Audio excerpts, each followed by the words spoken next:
Un piano, un stylo, la recette est restée la même en 70 ans de carrière.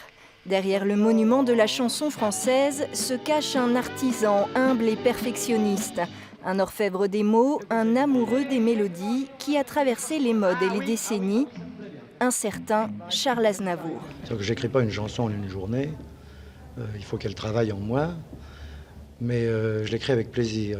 Quand je me mets à travailler, quand je me mets à écrire une chanson, j'oublie le boire, le manger, le dormir.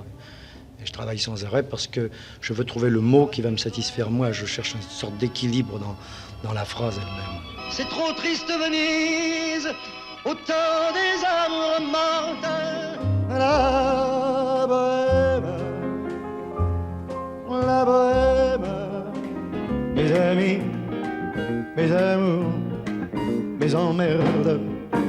Des tubes, il en a signé des centaines pour lui et pour d'autres, et pourtant rien ne le prédestinait à être en haut de l'affiche. Sa voix cassée, son manque d'assurance, sa petite taille, reste sa détermination à toute épreuve et une certaine philosophie de la vie. L'homme doit être en mouvement, il doit être ni couché ni debout. Il est en mouvement, il y a toujours un moment où on sera couché pour tellement longtemps qu'il faut le faire le plus tard possible.